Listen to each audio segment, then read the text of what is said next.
প্রিয় অষ্টম শ্রেণীর শিক্ষার্থীরা, শুভেচ্ছা নিও। আজকে আমি তোমাদের বাংলাদেশ ও বিশ্ব পরিচয় বিষয়ের নতুন বই থেকে পঞ্চম অধ্যায় এর ১ নং সৃজনশীল প্রশ্নের সমাধান করে দেব। প্রথমে তোমাদের বলবো, যারা আমার চ্যানেলটি সাবস্ক্রাইব করো নাই তারা আমার চ্যানেলটি সাবস্ক্রাইব করবে এবং আমার সাথে থাকবে। তাহলে চলো আমরা ক্লাস শুরু করি। বাংলাদেশ ও বিশ্ব পরিচয় পঞ্চম অধ্যায়, পৃষ্ঠা নং ৬২, সৃজনশীল প্রশ্ন ১। গোলাম কুদ্দুস সাহেব হাটহাজারী উপজেলার রহিমপুর গ্রামের একজন বাসিন্দা। তিনি একটি স্থানীয় সরকারের নির্বাচিত চেয়ারম্যান। তিনি এলাকাবাসীর বিশুদ্ধ পানির সমস্যা দূর করার জন্য তার এলাকায় নলকূপ স্থাপন, রাস্তাঘাট সংস্কার ও নির্মাণ এবং মেধাবী শিক্ষার্থীদের বৃত্তি প্রদানের ব্যবস্থা করেন।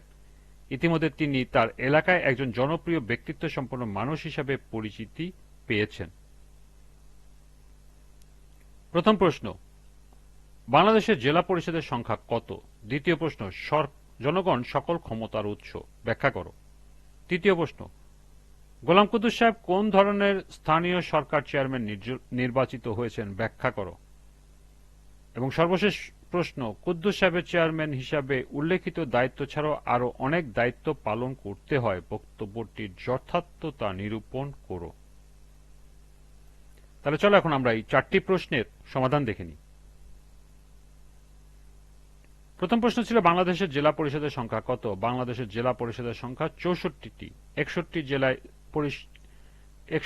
জেলা পরিষদের স্থানীয় সরকার বিষয়ক মন্ত্রণালয়ের অধীনে, আর বাকি ৩টি জেলা পরিষদ পার্বত্য চট্টগ্রাম বিষয়ক মন্ত্রণালয়ের অধীনে। দ্বিতীয় প্রশ্ন ছিল, জনগণ সকল ক্ষমতার উৎস, ব্যাখ্যা করো। গণতান্ত্রিক শাসন ব্যবস্থায় জনগণই সকল ক্ষমতার উৎস। জনগণের ম্যান্ডেট নিয়ে নির্বাচিত উপযুক্ত প্রতিনিধিদের দ্বারাই সরকার গঠন ও সরকার পরিচালিত হয়। নির্বাচন ব্যবস্থার সাথে বৈধ কর্তৃপক্ষ নির্বাচন এবং গণতান্ত্রিক সরকার গঠনের সম্পর্ক রয়েছে। নির্বাচন প্রক্রিয়ার মাধ্যমে জনগণ চাইলে পূর্ববর্তী সরকার এবং দলকে প্রত্যাখ্যান করতে পারে। যে সরকার বা দল জনগণের স্বার্থ বা জনমতের বিরোধিতা করে তার বা তাদের প্রতি জনগণের আস্থা থাকে না। সুতরাং বলা যায় জনগণই সকল ক্ষমতার উৎস। তৃতীয় প্রশ্ন ছিল, গোলাম কুদ্দুস সাহেব কোন ধরনের স্থানীয় সরকারের চেয়ারম্যান নির্বাচিত হয়েছেন, ব্যাখ্যা করো। উদ্দীপকে উল্লেখিত তথ্য অনুসারে বলা যায় গোলাম কুদ্দুস সাহেব ইউনিয়ন পরিষদের চেয়ারম্যান নির্বাচিত হয়েছেন। স্থানীয় সরকারের প্রাথমিক স্তর হল ইউনিয়ন পরিষদ। কয়েকটি গ্রাম নিয়ে এক একটি ইউনিয়ন গঠিত। ইউনিয়ন পরিষদের চেয়ারম্যান জনগণের সরাসরি ভোটে নির্বাচিত হন এবং এলাকার উন্নয়নে সুনির্দিষ্ট কার্যাবলী পরিচালনা করেন।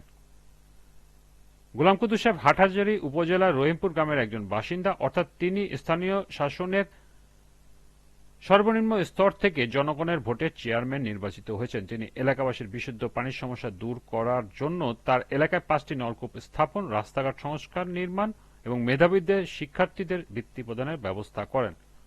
সুতরাং বলা যায় গোলাম কুদ্দুস সাহেব স্থানীয় সরকার ব্যবস্থায় প্রাথমিক স্তরের ইউনিয়ন পরিষদের চেয়ারম্যান হিসেবে দায়িত্ব পালন করেছেন। সর্বশেষ প্রশ্ন ছিল, কুদ্দুস সাহেবের চেয়ারম্যান হিসাবে উল্লেখিত দায়িত্ব ছাড়াও আরো অনেক দায়িত্ব পালন করতে হয়, বক্তব্যটির যথার্থতা নিরূপণ করো। কুদ্দুস সাহেবকে চেয়ারম্যান হিসাবে উল্লেখিত দায়িত্ব ছাড়াও আরো অনেক জনকল্যাণকর দায়িত্ব পালন করতে হয়। উদ্দীপকে দেখা যায় গোলাম কুদ্দুস সাহেব হাটহাজারী উপজেলায় একটি ইউনিয়ন পরিষদের চেয়ারম্যান নির্বাচিত হয়েছেন। চেয়ারম্যান হিসাবে নির্বাচিত হওয়ার পর তিনি নানাবিধ কার্য সম্পাদন করেন, যেমন তিনি এলাকাবাসীর বিশুদ্ধ পানির সমস্যা দূর করার জন্য গভীর নলকূপ স্থাপন করেন, রাস্তাঘাট সংস্কার ও নির্মাণ করেন, গরিব মেধাবী শিক্ষার্থীদের বৃত্তি প্রদান করেন।